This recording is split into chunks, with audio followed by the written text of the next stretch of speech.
Lorsque l'on fait une mesure de lumière avec son appareil photo, il s'agit toujours d'une mesure en lumière réfléchie.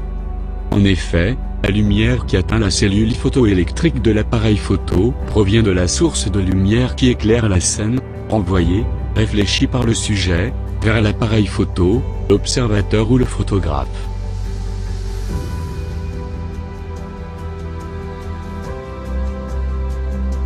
L'albédo indique le pouvoir de réflexion d'une matière. Un morceau de velours noir nous paraît sombre, parce qu'il réfléchit peu de lumière, 5 à 10% environ.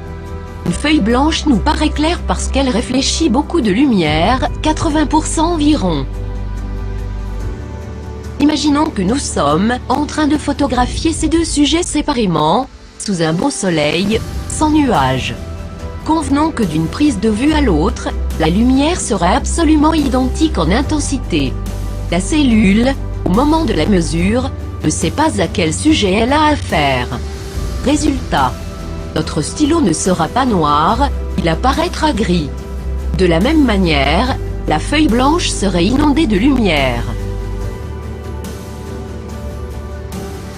Dans de tels cas, il est possible de faire une mesure incidente, c'est-à-dire de mesurer la lumière de la source, qui parvient au sujet, en utilisant un posemètre à main, que l'on place le plus près possible du sujet à photographier, en dirigeant la cellule vers la source de lumière.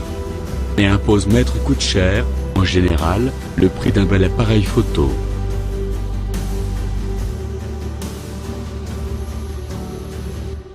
Les cellules photoélectriques sont étalonnées pour donner une mesure précise pour un sujet moyen réfléchissant 18% de lumière.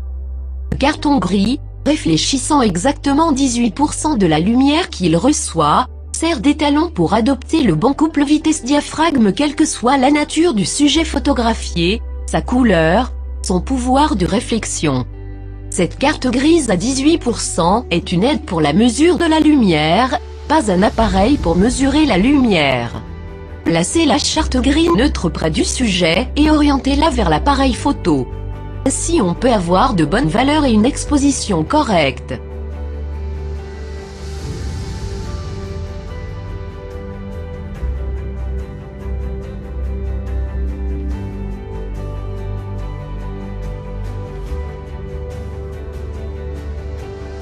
Vous pouvez très bien vous imprimer une charte gris neutre vous-même, avec une simple imprimante, sur un Bristol, sans avoir à vous casser la tête, pour obtenir un gris à 18% presque gratuite. Attention, pour l'exposition, on utilise le terme gris moyen. Pour la balance des blancs, gris neutre. Pour la balance des blancs, le principe est le même. Astuce, on peut régler la balance des blancs juste avec une feuille blanche.